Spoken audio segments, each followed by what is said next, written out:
Reverse Mush podcast. Harry Mack here as always. My co-host Ross Bullitt. Ross, how we doing? We're living, doing well. Had an alright night last night. Solid card though. Flyers lost. They stink. Need a win tonight, but everything else is good, man. Yeah. Excited for this interview today. Excited for Contender Series even more because of who we have on the interview today. And Oh yeah. I think I, let's I think my new moneyline dice notebook might be magic. By the way, yeah, that four and two plus 6.2 units. And stop slandering my handwriting. I'm sick and tired of it. I got yeah. a lot of There was grief over my there was handwriting on the internet. It's very there mean. was one comment I think that said that can't be real. No, that's Talking real. about your handwriting, and it is real. That's Trust how me. I write. I have seen Harry write, and it's Listen, chicken I'm the scratch. only. Well, I guess the problem with signing a promotional deal with a notebook company is I am no longer the only one who needs to be able to read my handwriting. But the way I see it is, as long as I can decipher it, who cares? If I leave behind like a code that nobody else can decipher, that's just to my advantage as far as I'm concerned. Listen, my handwriting isn't much better, so it's Yeah, but stop being mean to me about my it, handwriting on the internet. I know it's bad. I don't claim it's good. but yeah, let's tell the people who we got coming on today. Dennis Absolutely, Buzujka. Buzujka. Uh, Unlike how Harry butchers it in the interview, you'll get to hear This that. But dude, butchering intros is just becoming part of my brand. yeah, it's clockwork. It's like But I had it awesome right interview. beforehand. Well, we went Awesome over it interview. like 20 minutes beforehand, and I had it right. I made sure I had it right. I listened to it like 10 different places, and then somehow we got in there, and my brain just short circuited, and Yeah, I just fucked it up. you went Buzukia. But what are you gonna do? Awesome interview. He's fighting on this week's Contender Series card, so it was honestly unreal that we got a chance to talk to him fight week, and while he's doing a media circus, to be able Yeah, to get him on huge was shout out to him for making the time for us.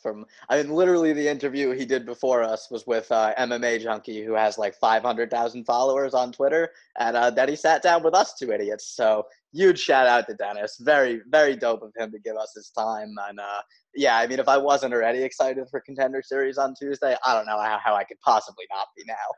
I just need that line. I need He, that line. yeah, me too. I need it real bad because he was talking that shit. You guys will hear it, but Dennis had no problem talking that shit, and Nah, he's he's gonna back it up. confident, but exactly. He's Need gonna back it up, confidence. and But no, I'm gonna awesome put my interview. money on And it. another Saralonga member, just very cool getting to just hear all the inside of what it's like to work with such a fucking awesome team. So Oh hope yeah, everyone enjoys that. I had a great time doing it. It was, like we said, it was during his fight week when he's in Vegas, quarantined in a hotel, Vegas, about to. Yeah, here we go. Here comes Vegas. the Philly accent slammed here.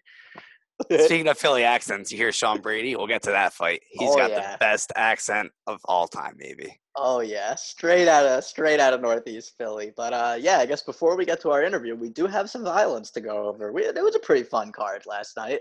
Other I than agree. it unfortunately looks like it might be time for Robbie Lawler and Anthony Smith to hang it up, but we'll get there. We got some fights to go before that, and it was a fun night of violence. There was a lot of finishes for sure.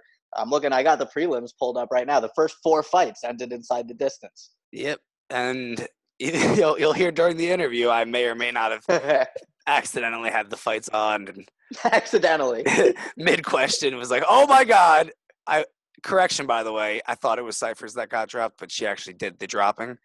But then she wound up losing anyway. But yeah, Hannah Cyphers, I feel terrible Bad. for her. I think I saw something yesterday. She's the first fighter in history to lose 4 fights in the same calendar year. Oof. That's Yeah. that's And a it's not even tough the end of the stat, year. man. It's not That's even the end of the year. he lost 4 fights in 2020. Dude, she's just been fighting. I know. She's It always feels like over. she's on every She's card, and always she's a plus always 200 plus money. dog. Yeah, she's Yeah. always plus money. It's But crazy. dude, she did have an awesome overhand right in the first, dropped Martin, and then in the second, she just got that neck taken. Yeah, And Ross asked if Dennis or I were watching the fight, and we were just both like, "Nah, dude, we're both doing an interview."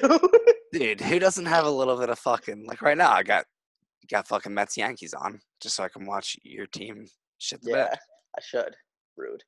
Well, But nah, I only have listen. the over 8 because I don't trust Porcello. But Yeah, again, I'll keep we you get posted. sidetracked quite easily. Yeah, good man. These are facts. But But yeah, first fight, Mallory Martin, second round armbar. Or wait, was it an armbar? I see submission here, but it's not coming up. no, it wasn't an armbar.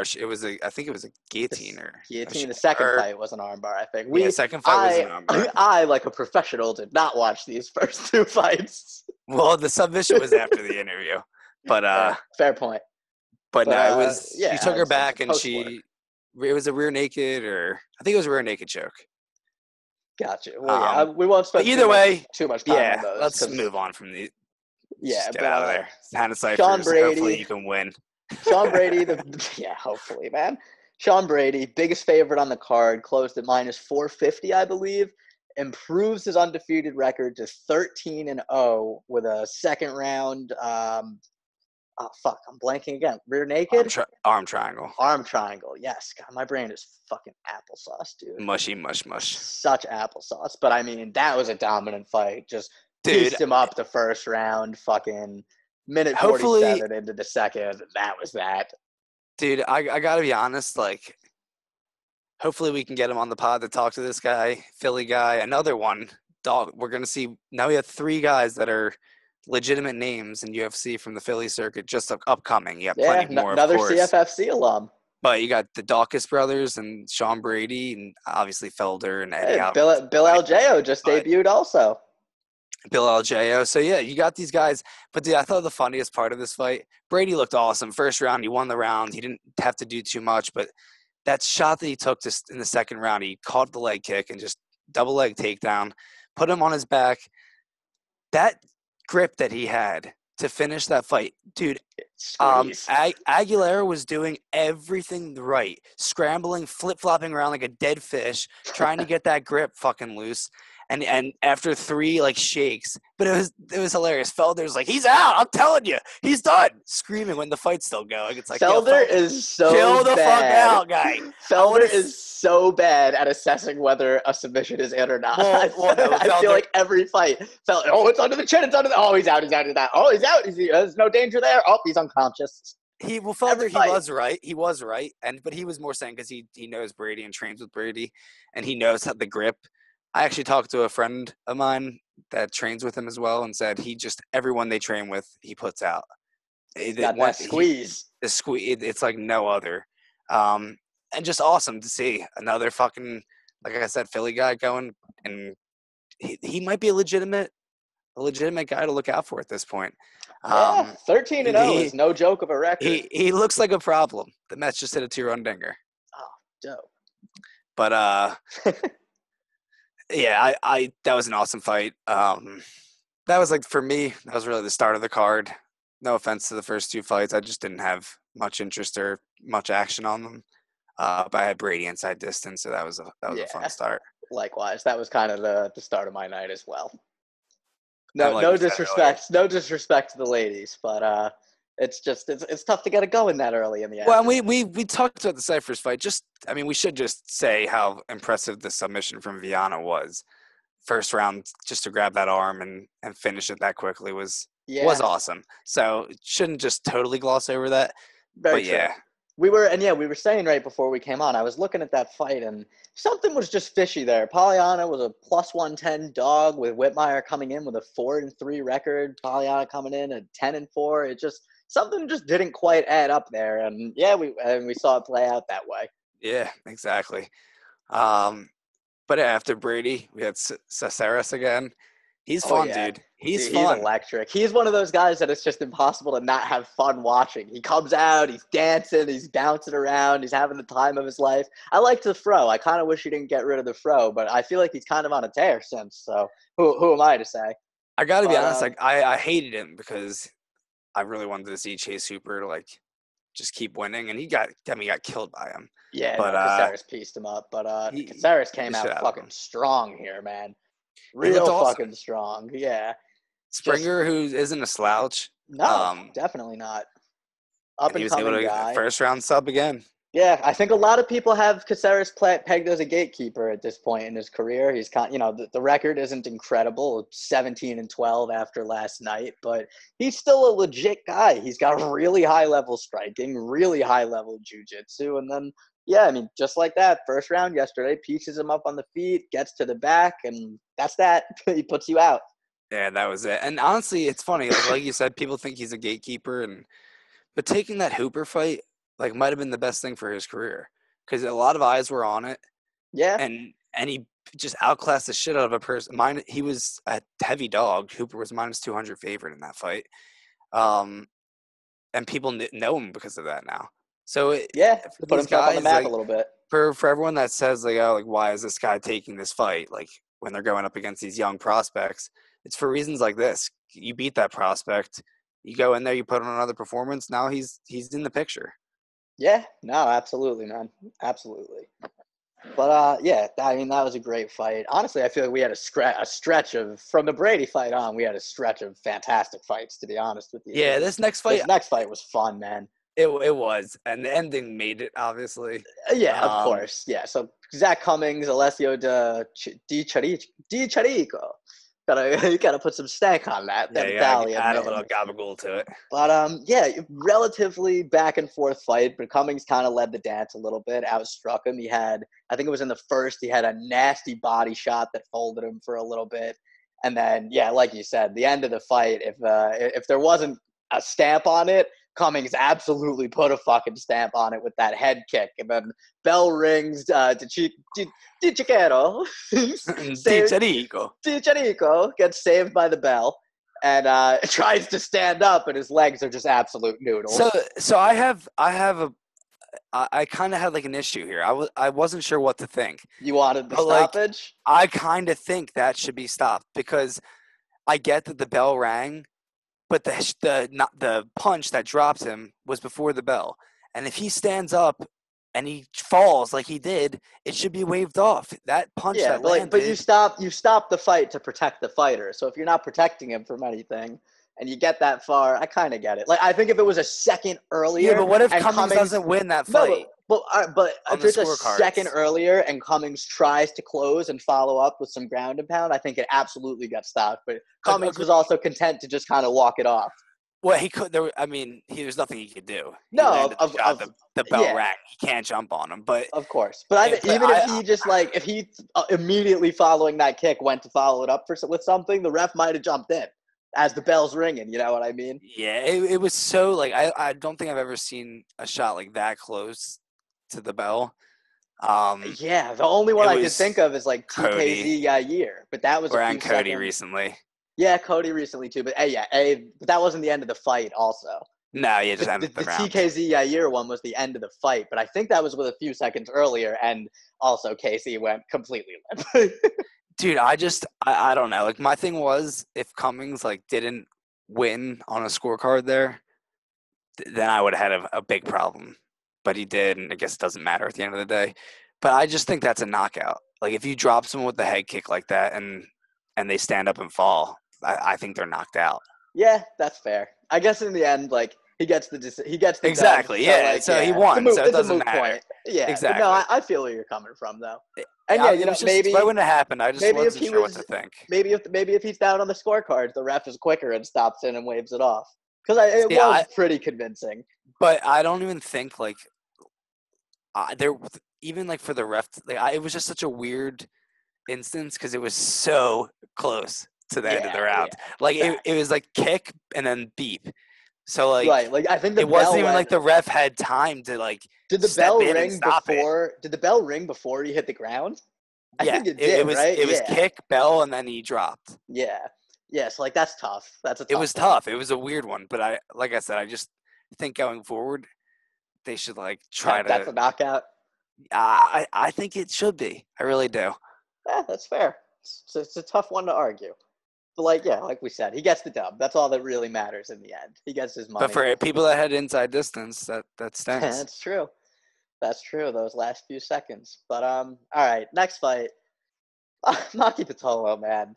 I feel like every time I turn a UFC card on the last 3 months, Maki Pitolo's somewhere in there getting his ass handed to him. Yeah, he might I catch hate to ciphers. say it. Yeah, I hate to say it because like he seems fun. He seems down to scrap. Like he's a young dude. The Hawaiians always throw down, have a fun time. But like, yeah, I think he's lost 3 fights since the restart. Is that incorrect? Let me double check I'm not that real sure. quick. But Impa Kasanganai, Maki Pitolo. Kasanganai just won a contract on Dana White's Contender Series recently. And looked awesome. Looked in that awesome fight. doing it. And then, yeah, I mean, came out yesterday. And that I thought it was 30-27. I saw a few people scored the first for Maki. But if that first was – if there was any question there wasn't any second in the any question in the second and third for sure.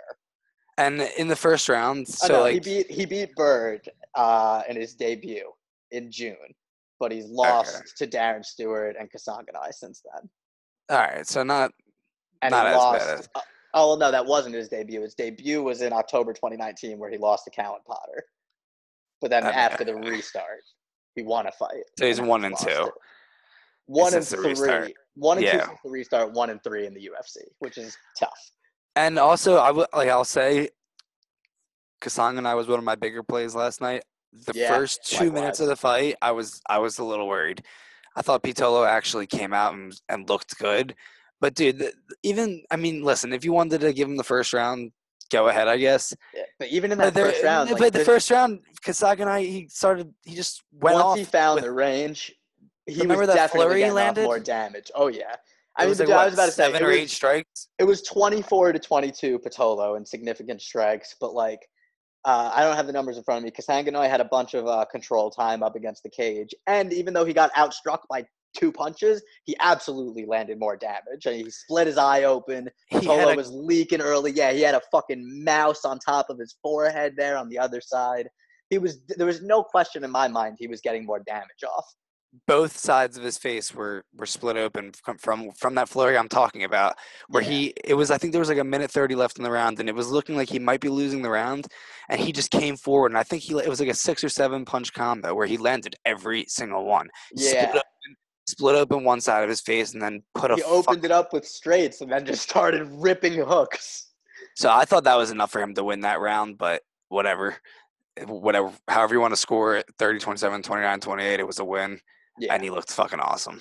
Absolutely. I'm excited to see who he gets next. I mean, dude, middleweight's a fun division. It's an interesting division too. But yeah, Kasanganoi is 8-0 now. I mean, Pitolo obviously still a little green. Still needs, probably not ready to totally throw him to the wolves yet. Probably not ready. Not yet. Not ready for a ranked opponent yet, probably. But I don't know. I don't really know where he goes next. That's one of those things that I don't even know. There's going to be some guy that I'm not too familiar with the name of that's probably who he'll fight. Yeah. I don't think he's jumping up and fighting anything crazy yet, but it was his first UFC fight. He looked great. He won. I mean, he won. Yeah, he won convincingly. He looked good, and he didn't gas at all. He went 3 rounds. So good for him. Yeah, but definitely, I mean, you could tell there was a significant speed advantage. He looked quicker, more athletic, stronger. I think there's a chance Impa Kasanganoi is a problem at middleweight. But we'll see. It's early. It's obviously really early. We love crowning hype trains and then seeing them get derailed. But yeah, it's normally what happens, but you never know. So that was the featured prelim. That caps off the early action. We move to the main card. Ricardo Lamas, Bill Algeo, another Philly guy, Bill Algeo, CFFC alum, making his debut here. And I actually thought, so we lost the fight, goes the distance. But I thought Algeo looked pretty fucking good, to be honest with you. I thought it was a closer fight than the cards indicated. Early in the first, Lamas had him in a pretty deep choke, and he got out of it. Yeah, he did defended everything. The whole fight. All of his takedown defense was almost perfect. He was coming in as a heavy dog, and people expected really long too. A huge featherweight. He looked good, man. I like you said, he didn't win, but you got to give him credit. Lamas, you would have thought would come in there and beat him in the first round. I think he was I think a inside. lot of people were expecting a finish. He was I plus had 110 just to over two and a finish. half, over 2.5 at plus 110 was my other biggest play for this card, and that one was nice. But yeah, I mean, Yeah. Algeo is a tough dude. If you look at his record, he doesn't really get finished, and Lamas is a really, really talented guy, but at this point in his career, isn't necessarily a finisher. And I think that obviously it's easy to sit here and say that in hindsight now, but I mean, I said the same thing before the fight, and I think that's how it played out. You could be right. I personally, I thought he was going to get it. And I thought he was going to get it in that first round. But once I realized Algeo just He's wasn't. a tough motherfucker. Yeah, man. he wasn't going to get. He's a submitted. tough motherfucker. Yeah. So I don't know. I think he's got that Ayakita mindset where if you're gonna submit him, you're gonna need to put him out or break something because he's not gonna tap. He was defending everything well. Really well, dude. The way I remember, I think it was an arm triangle. He had him in the first round there. He flipped back and forth. It didn't work. Did it again, and it worked. Just kept attacking, kept exploding, kept going. And even when he was getting up, he was like doing everything right to get to his feet when he had to. Like we said, it's hard to talk about the guy that won the fight when they're a minus 320 favorite. And right. They don't I mean, Lamas do he did what he was expected to do. But not even. Algeo gave him a much better fight than we thought. Very true. Than I thought Lamas was leaking early. I was going to say Algeo might have stole a round. Yeah, he definitely could have. If it weren't for that that deep sub attempt in the first round, he probably gets round one because I think, if I'm remembering correctly, I think that's where his striking was the best. But still a good fight, man. Still a good fight. Yeah, it was a good start to the. I think Bill Algeo will be back, to be honest, because he's a young dude too.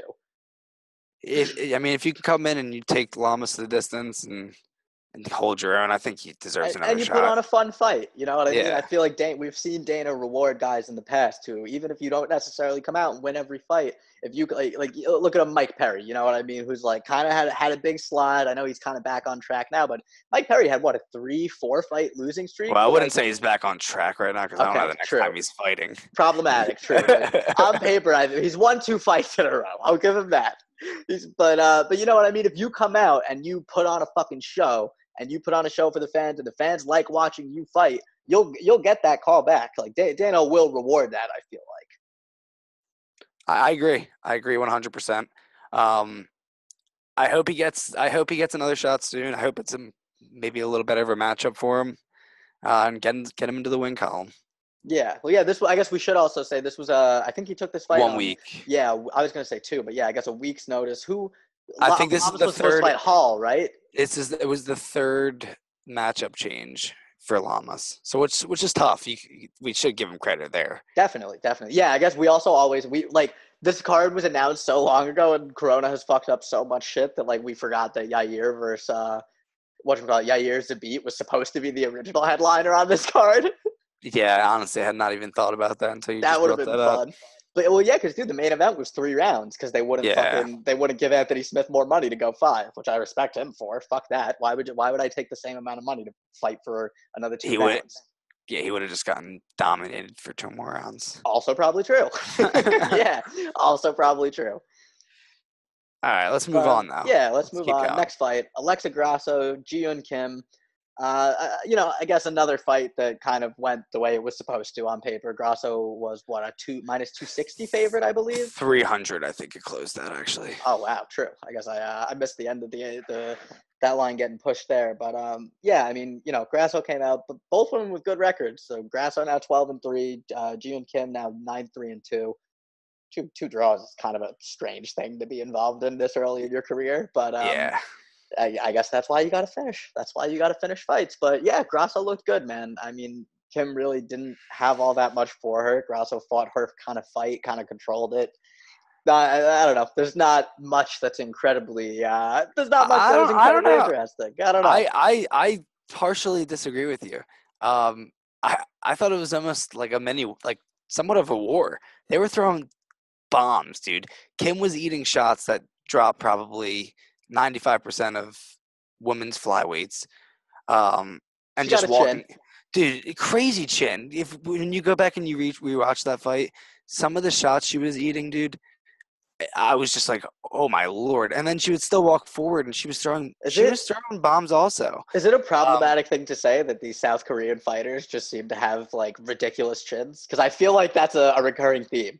I don't think I think that's fair. I Maybe, mean, maybe it's the military service. Maybe because I know they all do they do hand-to-hand combat training for all their military service. Like TKZ has talked about that a lot, but it seems like all of these South Korean fighters are willing to just walk forward through anything. I don't know how you train a chin, but Like maybe Mickey Gall said, your yeah. bones get harder. Oh yeah. Um, I don't know. Like, I thought it was a fun fight. I was really hoping for a finish. Um, just Yeah, I because took the under. the under was plus 300. Yeah, I couldn't resist. But Grasso won. She looked better. She landed some fucking bombs. Yeah, no, she got some shots off. That's for certain. For certain. And Kim did too. I think it was the first round where they were just standing there fighting in a phone booth, and both of them were just fucking wailing. So it was a fun fight. Um, Fair. but nothing like it's not going to be on any highlight. Nothing you're gonna write home about. Yeah, it's not going to be on like ESPN top 25 fights, but it was Yeah. good. I'll take it. So these next two fights are both just kind of sad. They're And both just yeah, and kinda speaking sad. of fights that sucked, Yeah. let's talk about these two. So first, Robbie Lawler and Neil Magny. It's time. It looks like, man. Robbie just unfortunately He had nothing. it doesn't. Yeah, it just doesn't look like he's got it anymore, man. It doesn't look like he's got it anymore, which And, sucks. Which sucks. I spent like I think it was Wednesday this week. I spent like 4 hours just watching old Robbie fights from like Strike Force all the way up through like present day, and god damn, man, he is so fucking fun, or was so fucking fun, and so explosive and so dangerous. And now it's just kind of he's not ruthless Robbie Lawler anymore. He's Robert Lawler. yeah, I would call him more of a Robert. He's Robert Lawler now. Dude, honestly, like I was watching the fight and I'm like debating in my head. I'm like, all right, is this because Magny's that good, or is Robbie? Yeah, I should say washed? I'm taking something away from Neil Magny a little bit because he's on a fucking He's on roll right now, and he and is it's such a just sneaky streak. yeah. What is it? That's now I think 5 in a row. Yeah, 5 in a row, tearing through the welterweight division. If you look, there's some names on that list, and I don't mean to take anything away from him because he pieced up Robbie, who's Robert Lawler, Yeah, who's one of the legends of the game. But yeah, it looks like it might be time for old Robert to hang up the gloves, man. I don't know. I mean, He's gotten punched in the face a lot of times, dude. he had nothing. He literally had nothing for Magny. It was 3 rounds of like he even when they were like standing and they were screaming Robbie like you got to go. Yeah. Like, he wasn't even throwing. Yeah, It's man. like, And we were dude. talking about too how like this is the kind of fight that should be Robbie's fight. You know what I mean? Like Askren wrestle fucked him, Colby wrestle fucked him. Like we know that's not his fight, but like Magny even wrestle fucked him. Magny did wrestle fuck him, but like in general, I feel like Neil Magny likes to brawl. You know what I mean? Like if Robert had tried to come out and throw the hands and brawl, Magny would have stood there and thrown with him and probably put him to sleep. But I mean, maybe that's the thing. Maybe he just doesn't want to get put to sleep anymore. I mean, how many fucking times can you get punched in the face before you're just like, I think I've been punched in the face enough? I don't know, man. And I also It's don't been even. a I don't long even know. Like, time. I'm curious, like, what was going on in his head during that yesterday. I don't know if it was I don't want to get caught, or if I get in closer, he's gonna take me down again. I don't know what was going on there.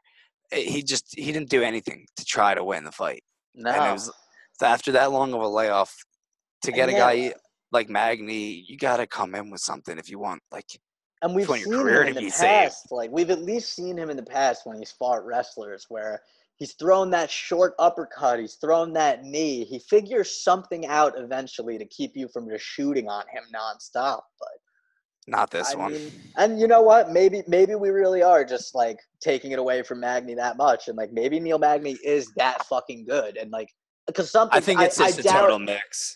Yeah, Mix of the two. it's definitely a mix of the two. It's definitely not black and white. But I mean, if I know Robert Lawler, he's not gonna hang him up yet. Probably he's probably gonna still want another fight or two.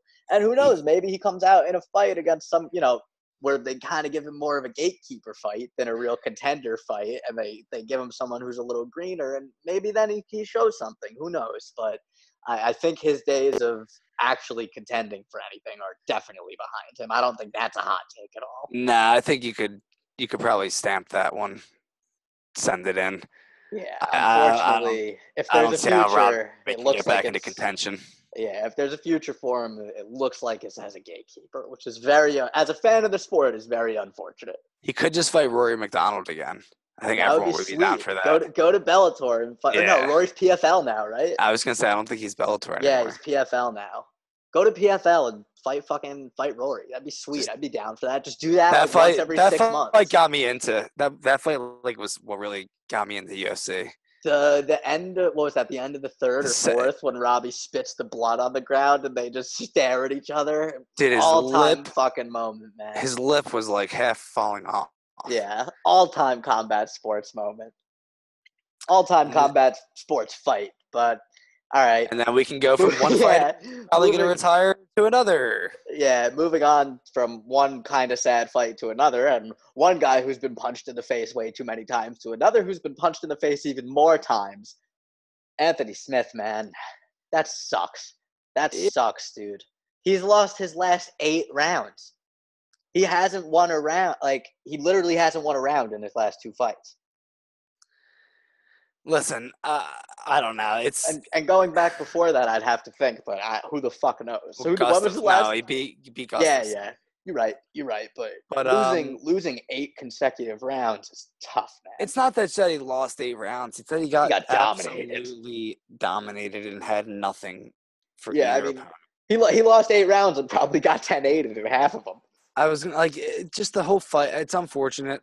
I mean, Rakic, another guy that we got to give credit to. 100%. Even just in that first round. Dude, Rakic is legit. We've seen Rakic is legit. If he just gets on his bike for the last 10 seconds of that fucking Derek Lewis fight, then he wins that fight too. You know what I mean? So like, was that Volkov you're talking about? Oh, you're so right. Brain again, dude. Your brain's not top notch today. No, this is why Sundays, man. Sundays are tough. Sundays are so tough. Sunday bloody. Whatever, dude. We're here. Yeah. But no, Rakic is a beast, and he's a violence machine. Yeah, he lost his last the decision to Uzdemir, but then had that crazy knockout of Jimmy. That was what I'm mixing up. My brain's awful, but no, I mean Rakic won all 3 rounds convincingly. I mean Anthony Smith, another guy who, if he wants to fight, then I guess be ready to be a gatekeeper, dude. Because I don't know where he goes next. Contending for much. I mean, he got his ass handed to him by a fucking 40-year-old Glover Teixeira. 70-year-old. Yeah, and fuck, man, it sucks because light heavyweight is just like not a great division, to be honest with you. Well, the crazy part is both these guys with a win shoot themselves into contention now that John Jones is out of light heavy. Like you have a title fight coming up between Blachowicz and Dom Reyes. The Rakic might be next in line. I mean, he's probably 1 fight away. He's probably gonna have to win 1 more. But I would like to see him and Yuri next. That could happen. Fun. That would be because I think Yuri. I mean, and that could basically be a title eliminator, to be honest. I know it's early for Yuri, but he came in and got fucking Uzdemir on his first fight and beat the number 7 fucking light heavyweight in the world. So, what are you gonna do? Yeah, light heavyweight is there's not all that much at light heavyweight that excites me right now. I mean, the fact that John Jones is no longer in the division kind of just puts it in the toilet. Yeah, and it's like he had already fucking cleared out the division 3 times over. Yeah, there was no one left for him to fight anyway. Right, but it's like, but you know what I mean. So it's like, no, I shouldn't take anything away from Jan and Dom because like that's going to be an awesome fight, and like whoever wins will probably be a good champion. But like that, it's a second. Am I crazy for saying that that's a second, like a silver medal? Like we know that you're not the best 205er on the planet. Like we know that if John Jones decided tomorrow that he wanted to fight at 205, that would be that. I wanted to see Blachowicz fight John Jones. I'm big on Jan. Yeah, I think his hands are. So I was hoping that we got that. He's gonna kill Dom Reyes. Yeah, I mean, I don't really like Dom. I've been very open. I don't like ever since that fucking Vulcan fight. That was a robbery. That fight changed the course of both of these guys' fucking careers. and it's bullshit, and I'm still upset about it. But I know he fought John really well. I know people think he won that fight, but He did, I think, but so did Thiago Santos. Yeah, I guess that's true. Thiago coming back excites me, assuming he still has knees. His legs are both gone, but hopefully they're back. I mean, but you know what, Harry? I think we shouldn't keep the people waiting. You're right. We've been rambling. They've been dealing with our mush potatoes brains.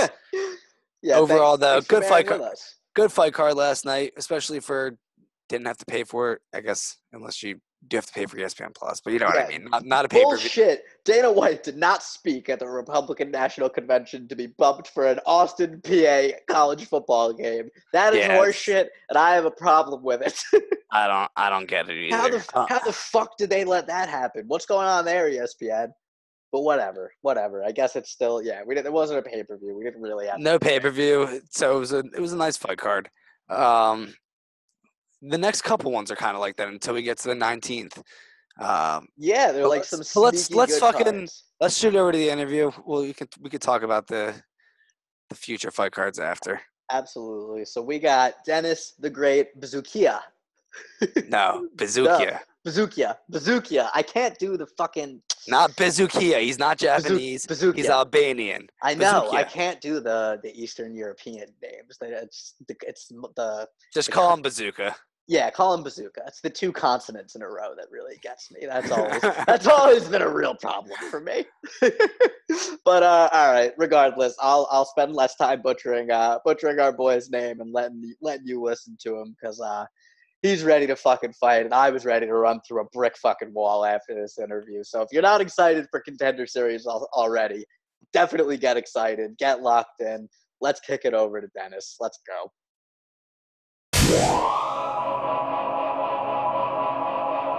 All right, welcome back to the Reverse Mush podcast. Harry Mack here as always, my co-host Ross Bullitt. We have a special guest joining us this week, Dennis Buzujka. I hope I am pronouncing your name correctly because there was different information, different sources coming in, but I believe that's right. It's Dennis the Great Buzujka. All the Serra-Longo guys call you Bazooka, so maybe we'll just go with that. I like that one. But Dennis, man, thank you for joining us. How we doing? I'm good, man. Thanks for having me. I really appreciate it. It's Buzujka, though, just to let you know. Buzujka. Buzujka, yeah, but Bazooka's cool. I'm just for your own information. Okay, got it. Well, and I was curious because it says your nickname's the Great, but my question was was Bazooka was it just too easy? Too much of a layup there? No, yeah, it was. It kind of was. Everyone just calls me Bazooka, So I had to, my friends threw something else in there. It was my middle name's Alexander, so they just okay. It kind of fit. Dennis the Great Buzujka, It's got a ring to it. It works. Yeah, it does have a nice ring to it. Yeah, thank you.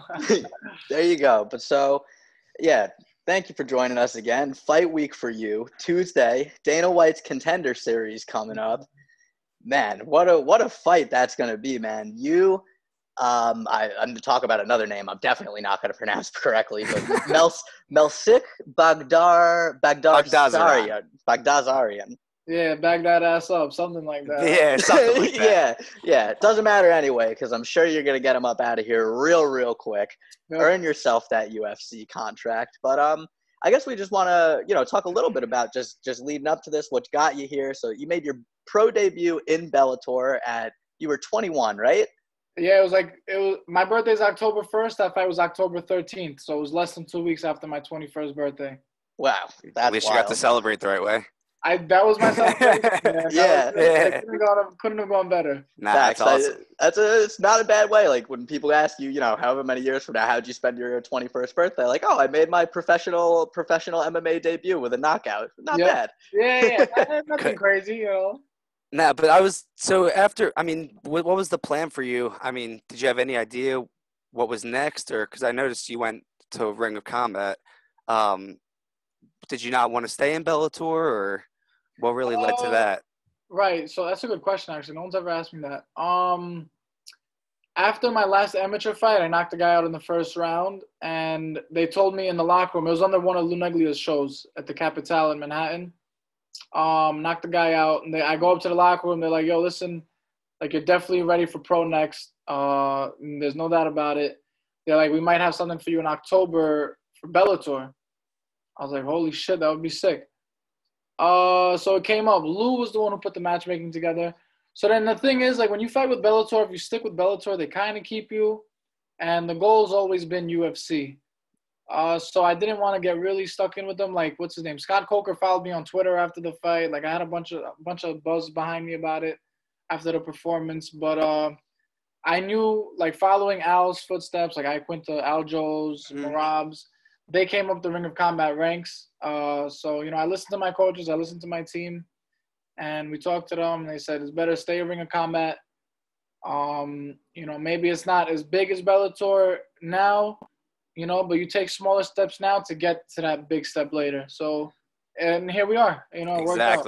Exactly. Right. Yeah, we know Coker definitely has a tendency to kind of throw guys to the wolves and, you know, just make fights that just probably shouldn't be made at the end of the day. So, yeah, I mean, I could definitely see how for a young prospect, it's, you know, rather come up the right way and, you know, you get good fights and you work on your craft. And then, right, now you get to where you are now where, you know, you're on the Contender Series, you're ready to fight for a UFC contract. And I'm sure there's been a lot of fine tuning of your game between here and there. Yeah, a lot. Yep, a lot of progress in the last 2 years. It'll be 2 years because my birthday's October 1st, so we're a month away from my next birthday.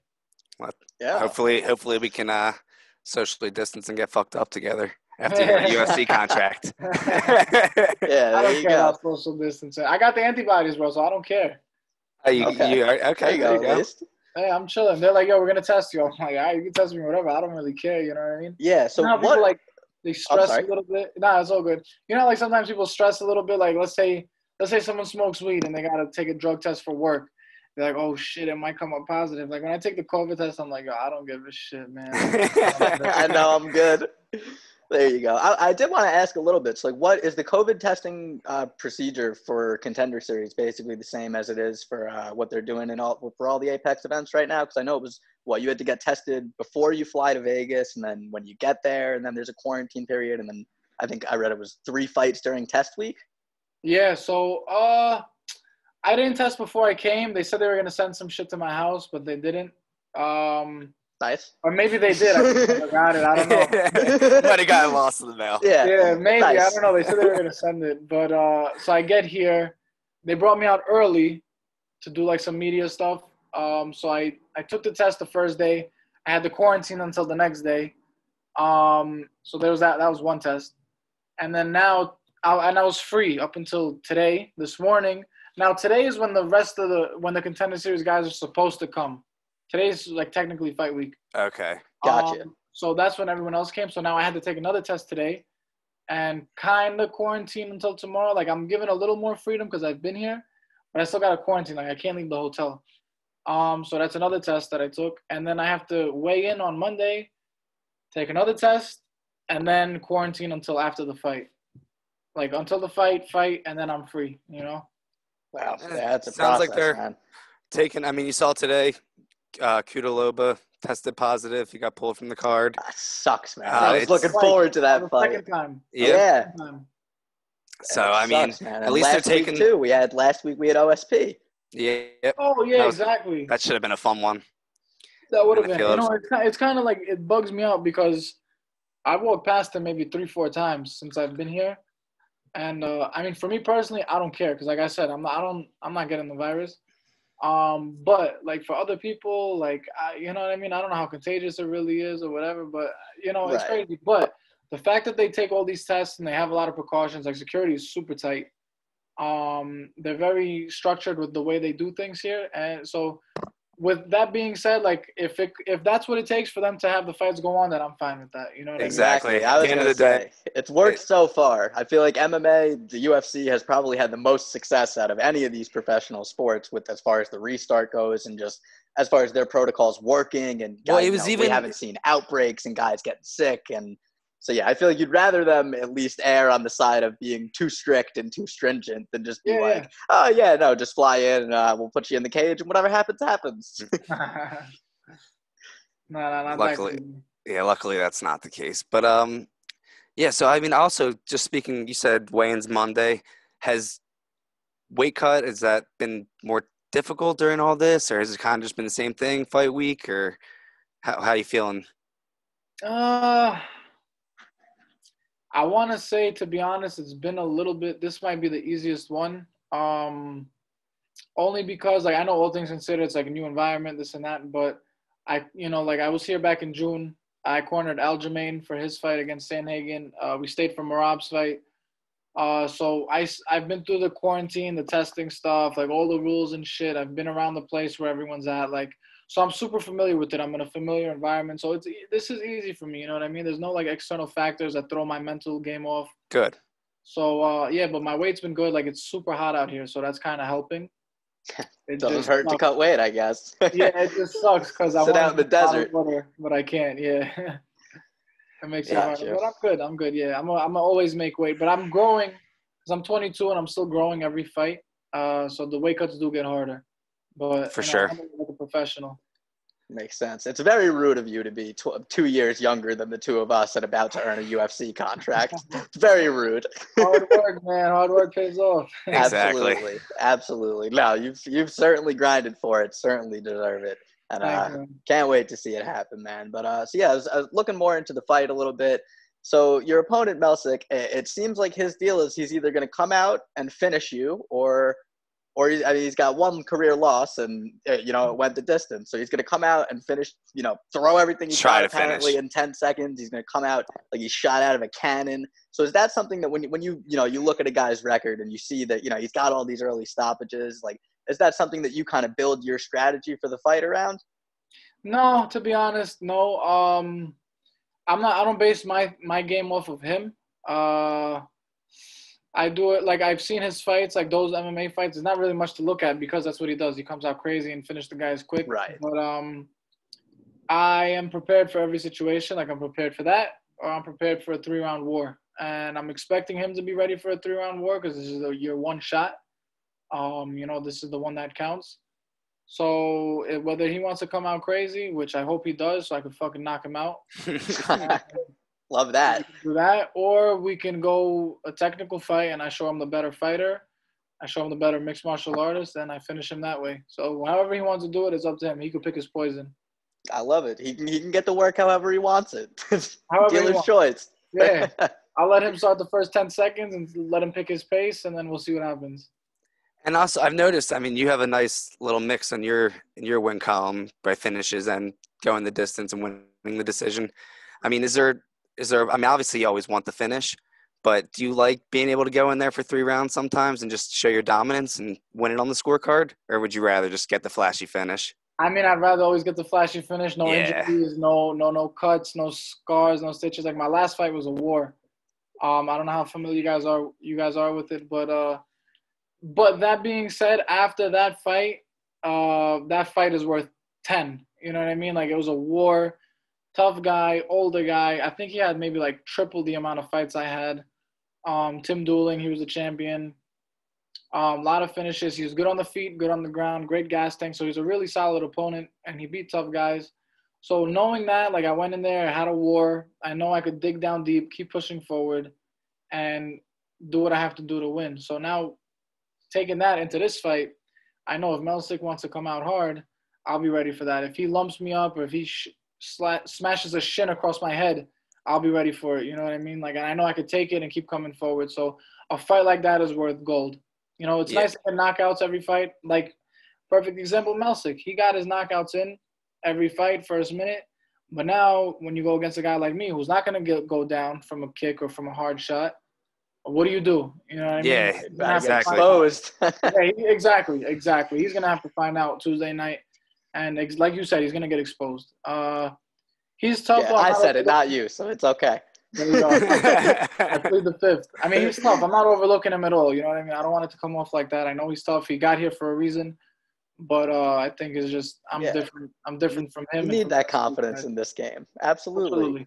I'm nice outside of it, but once I'm in there, once that door locks, I'm a different person. That's what it's all Exactly. And it feels like that's kind of a recurring theme with fighters we've talked to, where all of you seem to just be the nicest, most pleasant people in the entire world. Just And normal, then, just guys being dudes. Regular guys who just, chop it up, and then you close the door to that cage, and it's just, something flips inside, and that competitor comes out, and it's just a whole different human being.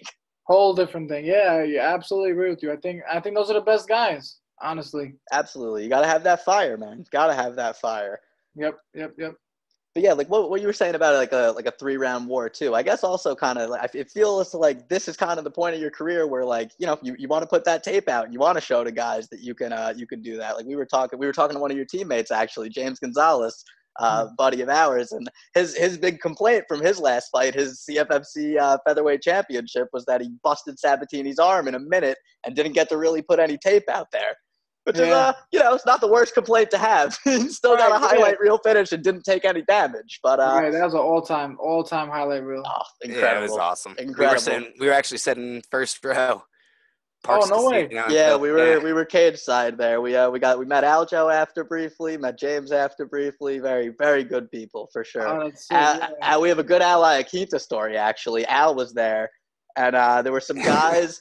Obviously, we're in Philly. We're at Parks Casino. So a lot of dirt bags, a lot of Philadelphia. Yeah, relax with that us. Philly slander. a lot of Philly dirt bags around us. And Al, after James's fight, he is getting mercilessly booed because Sabatini. He's the Philly guy. He's the hometown hero. Everybody's in the building to see him. And these guys are booing. They're booing. And Al points at one of them and he goes, "Hey, shut the fuck up." And these guys are like, "Oh, what, me?" And from across the cage, there's no way that they knew it was Al. There's just no way. But they started chirping at him, like, "What are you going to do, dude? What are you going to do?" So Al just takes his drink, takes a sip, spits a piece of ice out, and just rips it across the arena at these guys. And just pelts them with ice until they leave him alone, basically. It was great. And then he look over, he's just flipping the double birds. Oh, yeah. He's the best. Double bird for the road. What a specimen, man. Oh, man, that guy's the best. I never heard this story. It's my first time. I'm going to talk to him about it. That's so funny. Yeah, it was great. It was great. Speaking of Al, I guess, and Aljo, I mean, that's got to be just being a part of that crew and working with those guys. That's got to be something. It's the best, man. It's like people ask me this all the time, and that's where the confidence comes from. Like, these guys are the best on the planet. It's not like in New York or in America or in the West Coast or wherever, the Western Hemisphere. Like, these guys are the best in the planet. And I train with them every single day, Marab and all these guys. Like, so what can Melsik do that I haven't seen? What can anyone do that I haven't seen? You know what I mean? And I go in there, I believe in myself, and it's not like I'm not overlooking anybody. It's just I know what I've seen and I know what I can do, and my team knows what I can do. That's why they back me. And I go in there and show it. When it comes time, I just have fun in the cage. Like, this is the hard part. The weight cut sucks. That shit sounds brutal. The fighting is the fun part. Yeah, absolutely. But I have the best team in the world. We all support each other. We all motivate each other. And it's genuine love. There's no animosity. There's no jealousy. There's no egos. It's, if you need something, we're all there. If I need something, they're all there. And it's the tail of the tape every single time. Al needed something, we were all there. Aljamain needed training for his fight, we all banded together. And that's a huge factor to why they're so successful, and I think that's another reason why I will be successful as well. Hey, there's got to be a reason Saralongo's, 24-1 this year? Something crazy like that? 19-1, yeah. 19-1. 19-1. But yeah, I was going to say, man. Got to get back in the win column on Tuesday. I'm going to make it 20-1. Yes, sir. Hell yeah. But I was saying the other day, the Ray Longo's, the quarantine parades that he's been doing while everybody's fighting, man, that shit is heartwarming. It is hysterical. Ray is the most just likable Long Island guy in the entire world. Like, I feel like I have 4 uncles who are basically Ray Longo without without incredible knowledge of MMA. Yeah, but Oh man, those the Emma's okay, and the entire neighborhood just rolls by. Yeah. Man, it's awesome. We like to consider ourselves the unofficial propaganda arm of Sarah Longo, so hopefully we'll be able to make it official soon. But No it problem. shows from the outside looking in, man. It shows that there's a familial aspect to it, that you guys genuinely love each other. You guys are there for each other, and yeah, I mean, like you said, I think having such a great support system, and obviously also having them be incredible fighters and the most talented fighters suck. in the world. Yeah, I mean, it certainly helps set you up for success. Yeah, man. Yeah. I absolutely. You couldn't have said it better. I absolutely agree with you. But going back to Ray, it takes a strong leader to put everyone together. You know what I mean? Like he's the one behind the scenes. Him and Matt, they're the ones behind the scenes who really put everyone together, and they show, like, they kind of lead that path of what is expected. And it's hard to get of course you can sign up to the gym, but it's hard to really get in the mix with guys like Al and Aljo and Marab, and not because they're assholes, because they're obviously not. They're the nicest guys in the world, but it's just that they don't tolerate bullshit. They don't allow any negativity. So for someone to mix in with them and work with them and be a part of who they are and what they do, you have to be like a good person. You have to be caring. You have to put others before yourself. You know what I mean? Even though it's a selfish sport, of course, when it's time to focus on yourself, we all band together, and that's a given. But to be able to really, really, really go and blend in and mix in with those guys, you have to be a certain type of person. You know what I mean? And it's not like a cliquey thing, or it's not anything like that, but you just have to be kind. You have to be caring. You have to be considerate. That's just who they are. You know what I mean? And if you're not, Sorry about that. Nah, it's all good. And if you're not, like, you're not really gonna mix in well with them. It's just so interesting, like, to hear like how much you talk about like the team aspect of it, because even like myself, like, you watch the fights, it looks like an individual sport. You don't think about how important the behind the scenes work really is, and who you're working with and who you're training with, and like you're saying, all this positivity. I mean, you need that stuff for your mental state, especially with all this shit going on. So that's also just super cool to hear and interesting, honestly. Yeah, no, I agree with you, man. And also, it's not just them though. Everyone's a killer in that team. So we all keep each other humble. Like, if something does come up, like if one of us were to do something, it would be addressed by the rest of the team. Like, if I were to go and do something wrong, which I have done in the past, like stupid little things, when I was younger, but nothing crazy, but just stupid little things. Right. We've all fucked up. Yeah. They addressed it to me. You know what I mean? And that's another thing in it. Like, they're not yes men. Nobody's a yes man on the team. Like, everyone says shit how it is to each other because we care about each other. We want to see each other do good. It's a family in there. James Gonzalez, Marab, Aljo, Al. We got Steve Lee here. He's a teammate. You got Pumi, Charlie the Cannibal. Like, everyone is a killer, but it's like a family environment, And like, there's many other guys. That's awesome. Yeah, man. And what was I was gonna ask you, who's working your corner on Tuesday? Oh, so it was gonna be Aljo and Al, but Al had some stuff to take care of. Some stuff came up, so it's gonna be Aljo and Steve Lee. Steve Lee's a great teammate. He's the manager at the gym, and he cornered Aljo the last fight too. We cornered Aljamain together with Al. He's a great teammate, great help, super smart, cares a lot. He's a great energy. That's why I really wanted him to be here. He was gonna come out anyways, just if I needed anything. You know what I mean? So, and that's how the team is going on about that again. Like, there's a bunch of guys flying out. Today came in, and they're coming out Monday night too. The team's just like that, man. Like, they're coming across the country during a pandemic. Like, whatever I need, like, they're here. Even if I don't need it, I didn't ask them for anything. They're just saying, like, they're flying out to support, and they're here if I need it. So that's why Steve is the guy I picked too. Love it. Yeah, that's awesome, man. I cannot wait for that fight on Tuesday. I'm sure you can't either, but I can't wait to fight. Do you feel like having? I mean, obviously Aljo is next in line for a title shot there at bantamweight. Obviously, like you said, Steve Lee, great coach, great teammate. And do you feel like having that kind of experience and guys like that in your corner makes a very, like, tangible difference on fight night? Yeah, bro. Yeah, because when the other guy's looking across the cage and he sees, like, guys like Aljo and Al and Steve and these top good guys, they say, oh shit, you know, it reminds them that that's who I'm working with, and these are the guys that he has to face, you know, because again, it's not just me in there, like it's everyone behind the scenes, and fighters know that, you know, and you're as good as your teammates, and so that's definitely a huge factor in there. Definitely interesting. Yeah, because I mean, you know, you can only be as you can only go as far as someone's willing to push you. I feel like, as far as training goes and refining skills and stuff like that, because you can drill the same stuff over and over, and you can beat up cans all you want, but until you're face to face with somebody who's got something for your every move, then how can you really get better? Exactly, and that's the guys we have on the team. We've seen everything. We have an answer for everything. Huge experience in every discipline. Each guy has his own style, so it's a perfect storm. Even you have what, just as much experience as the guy you're fighting, and he's what, 7 years older? Yeah, well, he was a kickboxing champion, so he has a lot of kickboxing fights. He took an MMA fight. He lost. He went back to kickboxing, and now he strung a few wins together, and they got it. They gave him the shot.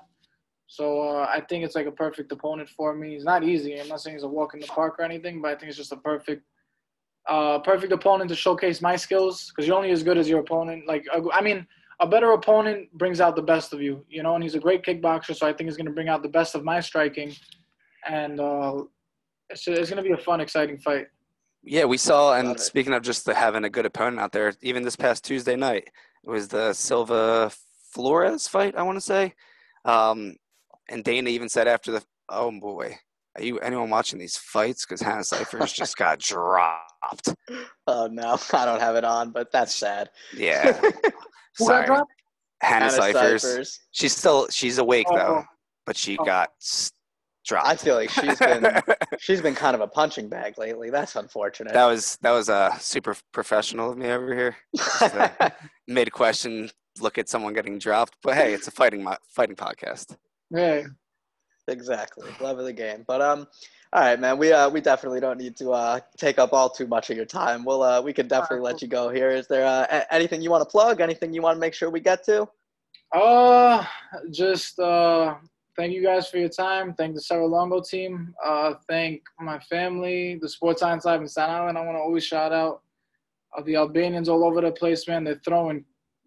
From what I've been told, they're throwing crazy fight parties in Staten Island and the Bronx. I am sure they are. Yeah. I know some wild Albanians from Queens, so I'm sure we'll be very, very hyped on Tuesday night. You know, it's funny. I probably know them too. Facts. I just shout out to every Albanian all over the place. They all support. You know what I mean? I never met an Albanian that's not proud of me and what we're doing and me representing. So I'm just grateful for all of them. But yeah, man, that's it. And thank you guys for your time again. Thank you for coming. Absolutely, and man. Thank you for joining us. And good luck to you, man. Fucking go out there and earn it Tuesday. We're pulling for you. Thanks, yeah, like we said, we're the propaganda arm of Cerro Longo, so we'll never say a bad word. we'll be the first one plugging those highlights all over the internet. Yeah, thank you. I'll be the first one to repost them too. I love it. I love it. Appreciate you, my guy. But yeah, again, thank you so much for coming on, man. Best of luck. Have a great night. You too, guys. Thanks so much, brother. Man. I appreciate you guys. Thank you. Absolutely. Be good. All right. Take care, guys. Peace.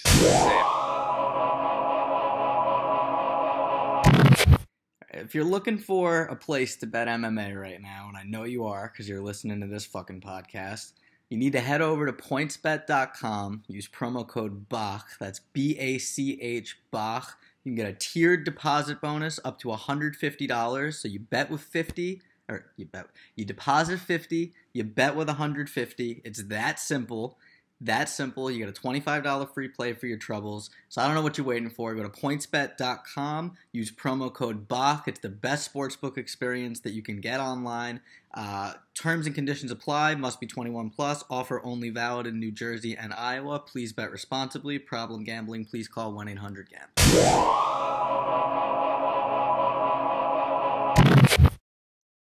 All right. We're back. That was fucking awesome. Big shout out to Dennis Buzujka for joining us. Nailed it. Yeah, nailed it. What's good? Making consonants my bitch. But yeah, again, before I get sidetracked sucking my own dick for pronouncing words correctly, huge shout out to Dennis for giving us his time, especially during fight week. He's been out there in Vegas for a little bit already. He's fucking locked in.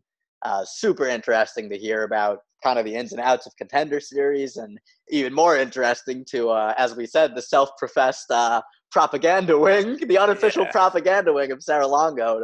Very cool to kind of hear the inner workings and hear about, you know, how the gym works and just like how much of a family environment there is going on there. Because I feel like you really can see it from the outside, but to like really hear more about it from a guy who's a part of it is real cool for sure. Yeah, and like I said during the interview, like even like me personally, who I don't think about that stuff normally, and hearing a fighter talk about how important working with the people he's working with and just everything that goes into it, I did think was extremely interesting. It's something that, like I said, don't normally think about, especially in a sport where there's two guys in an octagon and they're in there to kill each other. Definitely. It's very easy to, you know, I mean, it is an individual sport. It's very easy to view it as an individual sport. But yeah, I mean, like Dennis said, you know, you're only as good as all the guys that you train with. And like fighters know that, and fighters know that you're going in there with everything from all of the guys that you've trained with. So it's definitely super cool to hear about that. And speaking of Sarah Longo, the best gym on planet Earth, hopefully we got something special coming up this week, but we're going to be talking to Ray on Wednesday, it looks like, everybody. So if you got questions for the one and only Ray Longo, the fucking one of the pioneers of this game, like a true legend of mixed martial arts, who we are beyond excited to talk to, definitely shoot those questions our way. Very hyped to see what Ray is all about and have a conversation with him. And hopefully maybe we'll get to check out Sarah Longo. We're holding out hope. Hopefully, maybe. I can't wait for that. If not, we will one day, because eventually we're just palling up to everybody, man. And like we said, we're shills, so we're never gonna say a bad word about any of these guys. I don't even know what a bad word about those guys is. Never even heard of it. Heard of it. Not me. But no, once again, just thanks to Dennis. I mean, like we said, he's in Vegas getting ready for a fight that could hopefully and will hopefully, like I said, get him a contract to the UFC. And then hopefully we have another friend that's a professional UFC fighter. Yeah, that would be pretty sweet. We're making pals. Ross and I are just brute forcing our way into MMA media. We can't stop, won't stop, boys. One day at a time. Oh, yeah. Trains on the tracks. We're rolling. We're absolutely rolling. But as always, thank you, everybody, for tuning in. We had to take the week off this week, but we'll be back for Boozing and Bruising next week. Twitch.tv/Bookie'sBasement. Make sure to give both of us a follow on Twitter at Harry__Mac, at Ross_Bullet, at Bookie's Basement. Check out thebookiesbasement.com for this interview on video. Lots of funny blogs and stupid bullshit. And while you're at all that stuff, I must add, if you please could subscribe and review to the podcast. That's how we get 5 stars. Growing. Give us a review, subscribe, help your pals grow. Help us give you good content, and hopefully fighters will, for some reason, keep agreeing to come talk to us. I mean, if hopefully this Ray interview happens on Wednesday, and I think from there we're headed to the moon. So absolutely, everyone stay tuned. That's the plan. But yeah, as always, thank all you guys. Appreciate all you guys for joining us. Everybody be good. Have a good week. Be good. I think that's about it. We got anything else for us? That's my spiel. We will be posting on Tuesday Contender Series picks once we get the line. So yeah, I'll blog for that also. Once the line comes out, I'll dip the pen. I'll get a blog out for the people. But it's been too long. You could lock it in now that I think Harry and myself will both be putting the mortgage on the Buzujka man. Oh yeah. So let's get excited for that. Let's get excited for this interview this week, and everyone have a good one. Absolutely. Enjoy, everybody. Be good. Música de Harry Fraud.